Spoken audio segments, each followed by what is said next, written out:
நமச்சிவாய. திருச்சிற்றம்பலம். சிவாய நமக. சிவசிவாய நமக. நல்லதே நடக்கட்டும். உண்மையில் உங்களுக்கு ஒரு எதிரி உண்டு எனில் உள்ளத்தில் எழும் ஒழுங்கற்ற எண்ணமே என்பதில் நீங்கள் கவனம் செலுத்துங்கள். நானும் என்னை சார்ந்தவர்களும் ஆரோக்கியத்துடனும் மகிழ்ச்சியாகவும் மன நிறைவாகவும் வாழ்ந்து கொண்டிருக்கின்றோம் என்ற எண்ணத்தை மனதில் ஆழமாக விதித்து கொள்ளுங்கள். அந்த எண்ணமே அதற்கான சூழ்நிலையையும் செயலையும் தானாகவே உருவாக்கிவிடும். எந்த மனது நல்லது நினைக்கிறதோ அந்த மனதிற்கு நல்லதே நடக்கும். யார் ஒருவர் மற்றவர்களும் நன்றாக இருக்க வேண்டும் என்று நினைக்கின்றாரோ அவர் நன்றாகவே இருப்பார். இதை பின்பற்றினால் உங்களுடைய வாழ்க்கை சிறப்பாக மலரும். உங்கள் திறமையை கொள்ளும் முதல் எதிரி உங்களின் தயக்கம்தான். தயக்கத்தை நீங்கள் விட்டொழியுங்கள். எந்த ஒரு மோசமான சூழ்நிலையும் உங்களை பலவீனப்படுத்தாமல் பார்த்து கொள்ளுங்கள். மாறாக நீங்கள் எப்போதும் ஆக்கப்பூர்வமான மனநிலையோடு தன்னை உறுதியாக வைத்துக் கொள்ளுங்கள். பிடிக்காத விஷயத்தை கண்டு கொள்ளாமலும் வேண்டாத விஷயங்களில் உங்களை கவனம் செலுத்தாமலும் தேவையற்ற கேள்விகளுக்கு பதில் சொல்லாமலும் நீங்கள் இருந்து பாருங்கள். உங்கள் உடலும் மனமும் ஆரோக்கியமாகவே இருக்கும். எந்த ஒரு பிரச்சனையும் உங்களை வந்து நேராது. உங்களுடைய நிம்மதியும் தொலையாது. நீங்கள் எப்பொழுதும் சந்தோஷமாகவே இருக்கலாம். எந்த ஒரு பிரச்சனையும் இன்றி மகிழ்ச்சியாகவே வாழலாம். தேவையற்ற பேச்சுக்களை நீங்கள் குறைத்து கொண்டால், வீண் வாக்குவாதங்களை நீ தவிர்த்து கொண்டால், தேவையற்ற எண்ணங்களை நீங்கள் விலக்கி கொண்டால் எல்லாமே உங்களுக்கு நல்லதாகவே அமையும். உங்களுடைய எதிரியை உங்களுக்கு அருகிலேயே வைத்துக்கொண்டு சுற்றுமுற்றும் பார்ப்பது எதற்காக? நான் சொல்வது புரிகிறதா? அக்கம் பக்கத்தினர் எல்லாம் உன்னை பற்றி தவறாக பேசுகிறார்கள். அவர்கள்தான் என்னுடைய எதிரி என்றும் நினைக்கிறாய். உன்னை சுற்றியுள்ள உறவினர்கள் உன்னை அப்படி பார்க்கிறார்கள். அவர்கள்தான் என் எதிரி என்று பார்க்கிறாய். எல்லாமே தவறு. உன்னுடைய எதிரி வேறு எங்குமே இல்லை. அவர்கள் பேசுவது இயல்புதான். அவர்கள் பேசிவிட்டு போகட்டும். அவர்களையெல்லாம் நீ பெரிதாக எடுத்துக்கொள்ளாதே. உன்னுடைய எதிரி உனக்குள்ளேயே இருக்கிறது. நீ அவர்களையெல்லாம் செவிமடுத்து பார்க்காதே. நீ செவி கொடுத்து பார்க்கும்போதுதான் அவர்கள் உனக்கு தெரிகிறார்கள். செவி கொடுக்காமல் பார், அவர் உன் கண்ணுக்கு தெரிய மாட்டார்கள். அவர்கள் பேசுவது உன் காதுக்கு கேட்காது. நீ உன்னுடைய மனதை மட்டும் எப்பொழுதும் அலைப்பாய விடாமல் தைரியமாக ஒரு நிலையில் வைத்துக்கொள். உன்னுடைய எதிரி மனம் அலைந்து கொண்டிருக்கிறது. அந்த மனதை பிடித்து ஒரு நிலைப்படுத்து. என்னிடம் கொண்டு வா. அதாவது என்னுடைய நாமத்தை நீ ஜபித்து கொண்டே இரு. எவ்வளவு பெரிய துயரமானாலும் துன்பமானாலும் கண்ணிமையில் நொடிப்பது போல ஒரு நொடியில் அந்த துன்பம் எல்லாம் காணாமல் போய்விடும். இது என்னுடைய வாக்கு. நான் சொல்வது நிச்சயமாகவே பலிக்கும். உன் எதிரியை முதலில் நீ அழித்துவிடு. தன்னை உணர்தல். நானே பிரம்மம், நானே ஈஸ்வரன் என்ற நிலையை எய்தி கடமைகளை ஒழுங்காக செய்வதன் மூலம் நம்மளுடைய ஆத்மா பலம் பெறுகிறது. இதற்கும் ஒரு கதை உண்டு. ஒரு நதியில் வெள்ளம் வந்து பாலத்தின் 2 பக்கங்களையும் அடித்து கொண்டு போய்விட்டது. பாலத்தின் நடுவே ஒரு குடும்பம் நின்று தத்தளித்து கொண்டிருந்தது. அதை பார்த்து பரிதாபப்பட்ட ஒரு பணக்காரர் ஒரு ஓடக்காரனை கூப்பிட்டு அவர்களை காப்பாற்றும்படியும் 100 ரூபாய் தருவதாகவும் சொன்னார். ஓடக்காரன் அவர்களை காப்பாற்றினான். 100 ரூபாய் எடுத்து அவர் கொடுத்தார். அவன் இது என் கடமை என்று கூறி பணத்தை வாங்காமல் மறுத்துவிட்டார். இந்த பலன் கருதாத கர்மமே கடமை என்பது நமக்கு. இதை கர்மம் என்பதை விட தர்மம் என்பதும் பொருந்தும். இத்தகைய தர்மம் தலைமாட்டில் நின்று நம்மை காப்பாற்றும். நாம் இன்று செய்யும் தானம் தர்மமே நம்முடைய 7-8 தலைமுறைக்கும் நிச்சயம் நம்மை தலைமாட்டில் இருந்து நிச்சயம் நமக்கு கை கொடுத்து காப்பாற்றும். நான் லண்டனுக்கு போனேன், நான் பாரிஸுக்கு போனேன், அனுபவித்தேன், இதை வாங்கினேன் என்று அகங்காரம் கடைசி காலத்தில் எந்த உதவியையும் செய்யாது. முதலில் இந்த நான் என்ற தன்மையை வென்றவர்கள்தான் பெரிய யோகிகளாக மாறுகிறார்கள். தான் என்ற அகங்காரம் இன்றி வருபவர்கள்தான் பெரிய யோகிகளாக மாறுகிறார்கள். அந்த யோகிகளிடம் இறைவனே வந்து தானாகவே அமர்ந்து விடுவார். தான் என்ற அகம்பாவம் இன்றி வரும் யோகிகளிடம் அந்த இறைவன் வந்து உனக்கு என்ன வேண்டும் என்று கேட்டால் பொன்னை கொடு, பொருளை கொடு என்று கேட்க மாட்டார்கள். என்னையே எனக்கு கொடு என்றுதான் கேட்பார்கள். இப்படி தன்னை உணர்ந்து கொண்டு விட்ட மாமனிதன் மரணத்திலிருந்து விடுதலை பெற்று விடுகிறான். அவன் இறந்து விட்டான் என்று சொன்னால் அவன் உடம்புதான் இறந்து விட்டது, அவனுடைய ஆத்மா சாகவே இல்லை என்பதுதான் பொருள். என்னையே எனக்கு கொடு என்னும் தத்துவத்தில் ஆன்மாவே உணரப்படுகிறது. அதற்குள் இருக்கும் ஈஸ்வரன் அறியப்படுகிறான். துயரங்கள் தோன்றாமல் சிரித்து கொண்டே அவன் மரணமடைந்து விடுகிறான். அதாவது அவன் உடம்பு அழிந்து விடுகிறது. இந்த ஆன்மா யோகத்தை மிக ஆழமாக நமது சித்தர்களும் முனிவர்களும் ரிஷிகளும் சிந்தித்திருக்கிறார்கள். இமயமலையில் குடி புகுந்தவன் மாத்திரை வாங்குவதற்காக மருத்துவரை பார்த்ததுண்டா? ஆன்மாவை உணர்ந்து கொண்டவன் பிறரிடம் கேட்டு தெரிந்து கொள்ள என்ன இருக்கிறது? அவனுக்கு சொல்வதற்கு தான் பிறரிடம் என்ன இருக்கிறது? அவன் ஆதியிடுமே ஒடுங்குகின்றான். அவனை அவனுக்குள் இருந்து அவனின் எல்லாவற்றுமாக நிறைவேற்றுகிறான். இதில் யார் யாரிடம் கையேந்துவது? அனைத்தும் அவனாகவே இருந்து அவனின் இயக்கமாக இருக்கும்போது அவனாகவே உணர்ந்தவன் உடனுக்குடன் உயர்வு பெறுகிறான். உணராதவன் காலம் தாழ்த்தி தெளிவு பெறுகிறான். இங்கே பற்றின்மை என்பது மிகவும் அவசியமாகிறது. அவன் நம்மினுள் நிறைபெற உணர்ந்து அவரிடம் சரணடையுங்கள். நல்லதே நடக்கும் உங்களுக்கு. என்னை கீழே தள்ளி அள வைத்து வேடிக்கை பார்த்தவர்கள் மத்தியிலே என்னை உயர வைத்து தூக்கி அழகு பார்ப்பவர்தான் என்ன நம்பிக்கை வைத்திருக்கிறாய். நான் சொல்வதை எல்லாமே கேட்டுக்கொண்டுதான் இருந்தாய். ஆனால் இப்போது சமீப காலமாக என்னை நீ அலட்சியப்படுத்தினாய். அன்றே கூறினேன், நீ அலட்சியம் செய்தாய். இன்றாவது நீ கேட்பாய் என்று நான் உனக்கு வந்திருக்கிறேன் உன்னிடம் ஒரு செய்தி சொல்ல. இது உனக்கான கடைசி வாய்ப்பு. நான் சொல்வதை கேள். தேவையின்றி அச்சம், பயம், பதற்றம் அடைவதை விட்டுவிட்டு உங்களையும் உங்களை சார்ந்தவர்களையும் சமூகத்தையும் மகிழ்வோடு வைத்திருங்கள். சிலர் எப்போதாவது பதற்றமும் பயமும் அடைகின்றனர். சிலர் அனைத்து விஷயத்திலுமே பதற்றம் அடைகின்றனர். ஆக மொத்தத்தில் இந்த பயம், அச்சம், பதற்றம் ஆகியவை எல்லாமே நம்மை கீழே இழுக்கும் சக்திகளாகவே எப்போதுமே இருந்து வருகிறது. பயமான அல்லது இக்கட்டான சூழ்நிலைகள் இருக்கும்போது நாம் எல்லோருமே பதற்றம் அடைந்திருப்போம். இது இயற்கைதான். அதே சூழ்நிலைகள் நமக்கு பழகும் போதோ, மாறும் போதோ, அல்லது அதிலிருந்து விலகும் போதோ பதற்றமும் பயமும் நம்மை விட்டு போய்விடுகிறது. இக்கட்டான சூழ்நிலையில் இருந்து விலகிய பின்னும் பதற்றம் தொடர்ந்தே நீடித்தால், சட்டென காரணமில்லாமல் ஏற்பட்டாலோ அல்லது அதன் வீரியம் அதிகரித்தாலோ அல்லது அன்றாட வாழ்க்கை முறையில் பெருமளவில் பாதித்து உடல் மன நலக்கேடுகளை விளைவிக்கிறது. இருந்த போதிலும் ஓரளவு பதற்றம் நல்லதுதான். நமக்கு அன்றாட வாழ்க்கைக்கும் அவசியமானதும் கூட. இது எதிர்பாராத விபத்திலிருந்தோ தாக்குதலிலிருந்தோ நம்மை காப்பாற்றுவது மட்டுமின்றி கவனத்துடன் இருக்க செய்து வேலைகளை திறம்பட செய்ய உதவுவதுடன் சிக்கல்களை சமாளிக்க தூண்டுகோலாகவும் இது இருக்கிறது. ஆனால் எல்லா நேரமும் பதற்றமாக இருக்கும்போது உடல் மன அளவில் பல உபாதைகளை ஏற்படுத்தும் வாய்ப்பும் அதிகமாகவே இருக்கும். எப்பொழுதும் கவலையுடன் இருந்தால் கவனம் செலுத்துவதில் சிரமம் ஏற்படும். எளிதில் எரிச்சல் அடைவது, மன சோர்வு போன்ற மன சிக்கல்களும் ஏற்படும். பதற்றம் காரணமாக வரும் உடல் மன உபாதைகள் எல்லாம் வேறு சில நோய்களுக்கும் பொதுவானவையாகவே மாறிவிடும். எனவே பதற்றம் காரணமாக இந்த உடல் சிக்கல்கள் வரும்போது வேறு ஏதோ நோய் வந்துவிட்டதாக தவறாக கணிக்கக்கூடாது. பதட்டம் என்பது ஒரு மனநோய் என்று. ஆனால் அதை தொடக்கத்திலேயே நாம் கிள்ளி எறிய மறுத்தால் அது மனநோய்க்கு வித்தாகிவிடக்கூடும். உடல் அளவிலும் மனதளவிலும் ஏற்படும் பதற்றத்தின் அறிகுறிகள் எந்த விதமான சூழ்நிலையில் ஏற்படுகிறது, எவ்வளவு நேரம் நீடிக்கிறது, எப்படி சரியாகிறது என்பதில் கவனம் செலுத்த வேண்டும். எப்பொழுதும் தளர்வு நிலையில் இருப்பது, உங்களுக்கு ஏற்படும் மன உளைச்சல், மன அழுத்தத்தின் காரணம் அறிந்து திறம்பட சமாளிப்பது பதற்றத்தை சரி செய்ய உதவும். மெல்லிய இசையை ஒலிக்கவிட்டு கண்களை மூடி இசையினையும் உங்கள் சுவாசத்தையும் மட்டும் கவனித்தவாறு அமர்ந்திருங்கள். நடைப்பயிற்சி, உடற்பயிற்சி, விளையாட்டு, யோகா போன்றவற்றையும் பதற்றம் தணிக்க பெருமுதவும் காரணிகளாக இருக்கிறது. மிகையாக நகைச்சுவை நூல்கள், தன்னம்பிக்கை அளிக்கும் நூல்கள், பொது அறிவை மேம்படுத்தும் நூல்கள் அல்லது இவை தொடர்பான வலைத்தளங்களை நீங்கள் பார்வையிடுங்கள்.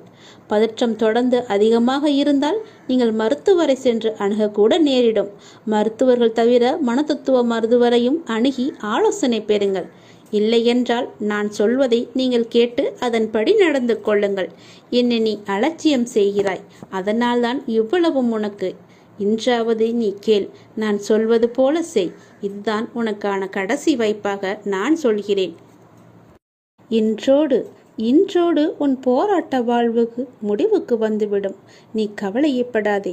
இதை நீ ஒரே ஒரு முறை கேட்டால் என்றால் உன்னுடைய வாழ்வு இன்பமயமாக மாறும். உன் போராட்டம் எல்லாமே முடிவுக்கு வந்துவிடும். இது என்னுடைய சத்திய பிரமாணம். நீங்கள் முன்னேறுங்கள். கடவுள் மீதும் நம்பிக்கை வையுங்கள். உங்கள் மீதும் நம்பிக்கை வையுங்கள். எல்லாம் என் நன்மைக்கே நடக்கிறது என்று நம்பிக்கையுடன் சொல்லுங்கள். நம்பிக்கையுடன் உங்களுக்கு நீங்களே நினைவுபடுத்திக் கொள்ளுங்கள். தெய்வீக திட்டத்தில் அளவற்ற புத்திசாலித்தனம் இருக்கிறது. கடந்த காலத்தை பற்றி தொடர்ந்து யோசிக்காதீர்கள். எதிர்காலத்தை பற்றி அதிகமாக நீங்கள் கவலைப்படாதீர்கள். நடப்பது எல்லாம் நன்மையாகவே நடக்கும். அதனுடைய போக்கிலேயே நடக்கும். எதிர்காலத்தை பற்றி நினைத்து கொண்டு நிகழ்காலத்தை நீங்கள் வாழ விட்டு மறந்து விடாதீர்கள். நிகழ்காலத்திலேயே நீங்கள் வாழ்ந்து விடுங்கள். உங்கள் விதிக்கு நீங்களே சிற்பியாக இருங்கள். எப்போதும் நேர்மையாக சிந்தித்து சிறந்த சுய முயற்சியை நீங்கள் மேற்கொள்ளுங்கள். தனக்கு உதவி செய்பவர்களுக்கு கடவுள் நிச்சயம் உதவுவார். நீங்கள் நேர்மையுடன் மனதில் எந்த ஒரு தவறான குறிக்கோளும் இல்லாமல் செய்யும் முயற்சிகள் அனைத்துமே வெற்றி பெறும். எல்லா வளங்களும் தானாகவே ஒன்றின் பின் ஒன்றாக உங்களை நோக்கி வரும். உங்களுடைய துன்பத் துயரங்கள் எல்லாமே தானாகவே பனி போல ஓடிவிடும். அன்பு, பணிவு மற்றும் இரக்கத்துடன் உங்கள் வாழ்க்கையை நீங்கள் முழுமையாக வாழுங்கள். உங்கள் வாழ்க்கையை தலைச்சிறந்த படைப்பாக்குங்கள். உங்கள் வாழ்க்கையை பற்றி எல்லோரும் பேசும்படி செய்யுங்கள். அவர் எவ்வளவு கஷ்டப்பட்டு முன்னேறி வந்திருக்கிறார், அவரை போல எல்லோரும் இருக்க வேண்டும் என்று ஊரார் பேசும்படி மெய்ச்சித்து வாழ பாருங்கள். நேர்மையுடன் நீங்கள் முயற்சி செய்யுங்கள். உங்களுடைய முயற்சி எல்லாமே தானாகவே வெற்றி பெறும். அந்த வெற்றியிலிருந்து தான் உன்னுடைய வாழ்வும் வளம் பெறும். உன்னுடைய வாழ்க்கையில் பல விதமான நல்ல நல்ல மாறுதல்கள் எல்லாம் ஏற்படும். பல விதங்களில் உனக்கு எல்லாமே நல்லதாகவே நடக்கும். பல வழிகளில் உனக்கு பணமும் கிடைக்கும். அந்த வெற்றியை நோக்கி நீ சென்று கொண்டே இரு. நீ மற்றவர்களுக்கு உன்னால் முடிந்த தான தர்மங்களை செய்யும் போது கடவுள் உன்னுடனேயே தானாக வந்து விடுவார். யாரும் கேட்காத போது நீயாக சென்று உதவு. அவரின் கஷ்டம் அறிந்து அவருக்கு நீ உதவிப்பார். கடவுள் உன் கஷ்டம் அறிந்து உனக்கு உதவ முன்னோக்கி வருவார். அவரே எல்லா பிரச்சனையையும் தீர்த்து வைப்பார். உன்னால் முடிந்த உதவியை மட்டும் எல்லோருக்கும் செய்துவிடு. இன்றோடு உன் போராட்ட வாழ்வு எல்லாமே ஒரு முடிவுக்கு வரும் என்று சொன்னேன் அல்லவா? அது சத்தியமாகவே நடக்கும். என் மீது சத்தியமாகவே நடக்கும். இதை நீ ஒரு முறை கேட்டு அதன்படி நடந்து கொள். எல்லாமே உனக்காக சொல்லப்பட்டது. உன்னுடைய பிரச்சனைக்காக, தீர்வுக்காக சொல்லப்பட்டது. இதை நீ செய், நல்லது நடக்கும். ஆர்வமும் சிந்தையும் உள்ள பக்தர்களின் விருத்தியில் நான் இருந்து கொண்டே அவர்களின் தொன்று தொட்டு இருக்கும் அடர்ந்த அஞ்ஞானமாகிய இருளை என்னுடைய கருணையினால் மிக்க ஒளியுடன் விளங்கும் விவேகம் என்னும் ஞான தீபத்தினால் முற்றும் நாசமடையும்படி நான் செய்வேன் என்று நீ உணர்ந்து கொள். நல்லது ஒன்றை அடைய வேண்டுமென்ற சிரத்தை ஒருவனுக்கு இருந்தாலே அவனிடம் இறைவன் குடிக்கொண்டிருக்கிறான் என்று பொருள். இல்லையென்றால் அவனுக்கு மேற்கொண்டு என்ன செய்ய வேண்டும் என்பது கூட தோன்றாமல் இருக்கலாம். ஆதலால் நாம் செய்யும் ஒவ்வொரு செயலின் பின்னணியிலும் இறைவன் இருக்கிறான் என்று நம்புபவனுக்கே பிரபஞ்சமும் அதன் இயக்கங்களும் ஒவ்வொன்றாக புரிய வரும். அது மட்டுமல்லாது அண்டத்தில் உள்ளதுதான் பிண்டமாகிய நம்முள்ளும் இருக்கிறது என்ற இறுதி உண்மையும் உனக்கு தெரிய வரும். செய்யும் தொழிலே தெய்வம் என்று அப்படி செயல்புரிபவனுக்கு தொன்று தொட்டு விளங்கும் அறியாமை என்னும் இருளை போக்கி ஞானத்தை நான் வழிய வந்து தந்து விடுவேன் என்று பகவான் கிருஷ்ணன் நமக்கு உத்தரவாதம் தந்திருக்கிறார். அந்த ஞானம் அடைந்தவனுக்கு வேறு எந்த பாதையிலும் செல்வதற்கு தோன்றாது. அவருடைய பாதத்தையே அவர் பிடித்து கொள்வார்கள். தன்னுடைய மனப்போக்கை மாற்றுவதால் தன்னுடைய வாழ்க்கையை மாற்ற முடியும் என்று கண்டுபிடிப்புதான் என் தலைமுறையின் மாபெரு கண்டுபிடிப்பும். எதிர்த்து சண்டையிடுவதற்கு அதிக புத்திசாலித்தனம் தேவையில்லை. புரிந்து கொண்டு விட்டு கொடுப்பதற்கு தான் அதிக புத்திசாலித்தனம் தேவைப்படுகிறது. அனுசரித்து போவதும் அமைதியாக இருப்பதும் மனித வாழ்க்கையின் நிம்மதிக்கான முக்கியமான மந்திரம். நெற்றியை காயப்படுத்துவதை விட முதுகை வளைத்துச் செல்வது எவ்வளவு நல்லது. பேசுவது திறமை அல்ல, தனது பேச்சால் யாருக்கும் எந்த பாதிப்பும் வராமல் பேசுவதே திறமை. கோபத்தில் ஒரு முறை விட்ட வார்த்தைகளை மறுமுறை சரி செய்ய முடியாது. அப்படி முயன்றால் அது ஓட்டையான குடத்தில் தண்ணீர் நிரப்புவதற்கு சமம். நல்ல புரிதல் உள்ளவர்களுக்கு சொல்ல தேவையில்லை, புரியாதவர்களுக்கு எவ்வளவு சொல்லியும் பயனில்லை. ஒரு இடத்தில் எப்படி பேச வேண்டும் என்று கற்றுத்தர நிறைய பேர் இருக்கிறார்கள். ஏன் பேசாமல் இருக்க வேண்டும் என்று கற்றுத்தர வாழ்க்கை மட்டுமே நமக்கு இருக்கின்றது. நல்லதை கூட சில இடங்களில் பேசாமல் இருப்பதே நமக்கு நல்லதுதானே. காரணமின்றி ஒருவன் உங்களை அவமானப்படுத்துகிறான் என்றால் உங்கள் பாவத்தை அவர்கள் மொத்தமாக குத்தகை எடுப்பதற்கு நிகர். உமக்கு சுபிட்சம் கிடைக்கப் போகிறது என்ற அர்த்தம். அவர்களுக்கு பெரும் கேடு கிடைக்கப் போகிறது என்று நீ புரிந்து கொள். அவர்கள் உன்னை அவமானப்படுத்தினால் சந்தோஷமாகவே அதை எடுத்துக்கொள். அவர்களுக்கு கெட்ட காலம் ஆரம்பித்து விட்டது என்று நீ புரிந்து கொள். உங்களை எவர் புரிந்து கொள்ளாவிட்டாலும் பரவாயில்லை. உங்கள் வழிகளில் நீங்கள் உண்மையாக இருங்கள். எந்த துயர் வந்தாலும் அத்துயரை போக்கி புத்துயிர் அருளும் இறைவன் உங்களோடு எப்போதுமே இருக்கிறார். ஆகவே நீங்கள் எதற்குமே பயம் கொள்ளாதீர்கள். மழையளவு துயர் வந்தாலும் மாமருந்தாய் காத்து நிற்பவன் இறைவன் ஒருவனே என்பதை நீங்கள் உணர்ந்து அவரிடம் நம்பிக்கை கொள்ளுங்கள். அவரே எல்லாவற்றையுமே பார்த்து கொள்வார். மிக பெரிய ஆபத்திலிருந்து உன்னை காப்பதற்காகத்தான் இவற்றை எல்லாமே நான் சொல்கிறேன். நான் சொல்வது உன்னுடைய நலனுக்காக. நான் சொல்வதை தவறாமல் கேட்டு அதன்படி நடத்துக்கொள். சந்தனத்தின் வாசனை திரவியம் அதை தேய்த்தால்தான் காற்றில் பரவுகிறது. ஒரு ரத்தினத்தை வெட்டி மெருகூட்டும் போது அதன் பளபளப்பும் மதிப்புமே அதிகரிக்கும். வெடி உலைகளில் தங்கத்தின் மினுமினுப்பு அதிகரிக்கும். துன்பத் தீயில் இருந்து கண்ணீர் சிந்தும் போதுதான் மனிதன் சுத்திகரிக்கப்படுகிறான். உண்மையில் கண்ணீர் உருகிய மென்மையான இதயத்தை குறிக்கிறது. கடவுளின் முன்னிலையில் ஆனந்த கண்ணீர் வருகிறது. கடவுள் அமைதியாக இருந்தால் வருந்துதல், குற்ற உணர்வு மற்றும் வலி ஆகியவற்றால் நமக்கு கண்ணீர் வழிகிறது. கண்ணீரை உடல் சுத்தப்படுத்தி கண்கள் பிரகாசமாக்கும் என்று மருத்துவர்கள் கூட சொல்கிறார்கள். இதயத்தின் ஆழத்தில் மறைந்திருக்கும் எதிர்மறை எண்ணங்களை துடைத்து மனிதனை உண்மையான உன்னதமாக்கும் என்று கவிஞர்களும் கூறுகிறார்கள். உண்மையில் கூறப்போனால் கடவுள் அருளிய கண்ணீர் ஒரு அற்புத மருந்தை போல மனித மனதை சுத்தப்படுத்தி தூய்மையாக்கி அழகுபடுத்தி மேம்படுத்துகிறது. நெருக்கடியான நேரத்தில் மட்டுமல்ல, எல்லா சந்தர்ப்பங்களிலும் எல்லா இடங்களிலும் நாம் கடவுளின் நாமத்தை ஜபிக்க வேண்டும். வாழ்க்கையின் இடர்களை சமாளிக்க கடவுள் நமக்கு ஒரு திடமான மனதை கொடுத்திருப்பார். துன்பம் இன்பம் இரண்டுமே இறைவனால் கொடுக்கப்பட்டவைதானே. எனவே இரண்டையுமே நாம் ஏற்றுக்கொள்ளதானே வேண்டும். இன்பம் வரும்போது நாம் ஏற்றுக்கொள்ளும் போது துன்பத்தை மட்டும் ஏன் தள்ளிவிட வேண்டும்? துன்பத்தை கொடுக்க தெரிந்த இறைவனுக்கு அதை போக்க வழி சொல்லி தரமாட்டாரா? நீ கவலைப்படாதே. கண்ணீரையும் புன்னகையையும் இறைவனின் பரிசாக நீ கருத வேண்டும். ஒளியின் முக்கியத்துவம் இருளில்தான் தெரியும். நீண்ட மணி நேர கடின உழைப்புக்கு பிறகுதான் ஓய்வின் மதிப்பை நம்மால் உணர முடியும். உழைத்து உழைத்து பார், ஒரு நிமிடமாவது உட்கார்ந்தால் தேவலாம் என்று உன் மனதுக்கு தோன்றும் அல்லவா? அப்படித்தான் இதுவும். துக்கத்தால் துன்பப்படும் போது இன்பம் என்னவென்று நமக்கு தெரியும். நமது பாவங்களை கழுவி பிரச்சனைகளிலிருந்து நம்மை சுத்திகரிக்கும் அப்பாவிற்கு நாம் எப்படி நன்றி இல்லாதவர்களாக இருக்க முடியும்? நாம் அவருக்கு நன்றி கூறிக்கொண்டே தான் இருக்க வேண்டும். ஏதாவது ஒரு ரூபத்தில் எப்படியாவது நம்முடைய கஷ்டத்திற்கு நிவாரணத்தை அவர் தந்து கொண்டு தான் இருக்கிறார். ஆனால் எந்த ரூபத்தில் வருவார் என்று நமக்கு தெரியாது. அது அவருக்கு மட்டும்தான் தெரியும். ஆகவே குரு மற்றும் ஆதி இறைக்கு நன்றி உடையவர்களாக நாம் இருப்போம். நாம் இன்று செய்யும் செயலுக்கு நாம் இறைவனுக்கு நன்றி சொல்வோம். இவற்றையெல்லாம் சொன்னது உனக்கு புரியாமல் தான் இருக்கலாம். இது நான் நேரடியாக சொல்லாமல் சில சூட்சுமமாகத்தான் சொல்லியிருக்கிறேன். அதை நீ புரிந்து கொள், புரிந்து தெளிந்து கொள். அப்போதுதான் உன் வாழ்வு எந்த பிரச்சனையும் இல்லாமல் இருக்கும். இதை நீ உதாசீனப்படுத்தாது. நம் மனிதராக பிறந்த அனைவருக்குமே சுதந்திரம் இருக்கிறது. சுதந்திரம் என்றால் என்ன? ஒரு மனிதர் தன் இஷ்டப்படி இருப்பதும், எவருடைய கேள்விக்கும் விளக்கம் அளிக்கக்கூடாது என்பதும், தன் இஷ்டப்படி பேசுவதும், மற்றவர்களின் உணர்வுகளை கேலியாக நகைப்பதும், இதை சில மனிதர்கள் சுதந்திரம் என்று நினைக்கிறார்கள். உண்மையான சுதந்திரம் என்றால் ஒரு ஆன்மா இந்த உலகில் உயிர் வாழ நிறைய விஷயங்கள் தேவையாக இருக்கிறது. அதில் வாழும் முறை என்பது மிக முக்கியமான விஷயம்.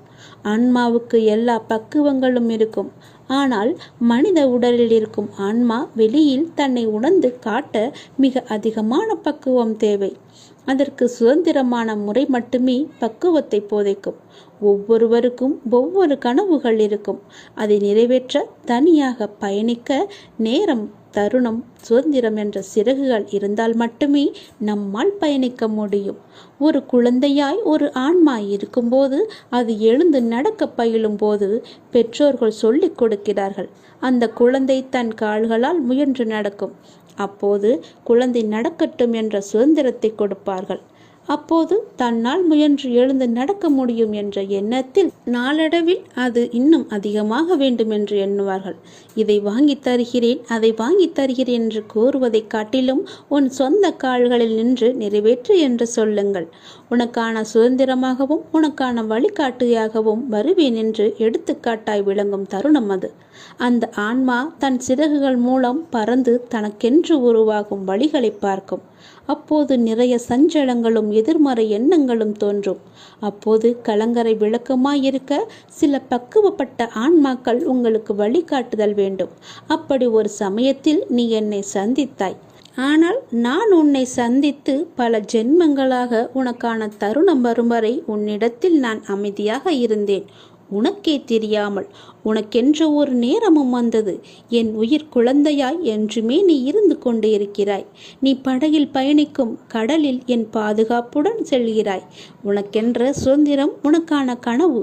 அதில் உன்னை நேர்மறை சாயலில் பிரதிபலிக்கச் செய்வேன். வெற்றி என்ற ராஜ சிம்மாசனத்தில் உன் சிறகுகளை உடைத்தவர்கள் முன்னிலையில் உயர்ந்து நீ நிற்பாய். இது என்னுடைய சத்திய வாக்கு. நான் உன்னை சோதித்து பார்த்தேன். உன்னுடைய அன்பை சோதித்து பார்த்தேன். உன் பக்தியை சோதித்து பார்த்தேன். உன்னுடைய நம்பிக்கையை சோதித்து பார்த்தேன். உன்னுடைய பலம் எது, பலவீனம் எது என்ற விசுவாசத்தையும் நான் சோதித்து பார்த்தேன். உன் அன்பின் ஆழத்தை நான் புரிந்து கொண்டேன். உன் பக்தியின் தூய்மையை நான் புரிந்து கொண்டேன். உன்னுடைய பலம் மற்றும் விசுவாசத்தையும் எவ்வளவு உன்னதமானது என்பதையும் நான் அறிந்து கொண்டேன். எதற்குமே அஞ்சாதே, உன்னோடு நான் இருக்கிறேன். எல்லாமே நலம் பெறும். நாம் கடவுளிடம் எது வேண்டுமானாலும் அவர் அமைதியாக இருப்பதற்கு காரணம் இருக்கும். நீங்கள் கடவுளிடம் பேசுவதை மட்டும் நிறுத்தி விடாதீர்கள். இறைவனிடம் நீங்கள் பேசுங்கள். இறைவனிடம் பேசும் வார்த்தைகள் மிகவுமே வலிமையானவை.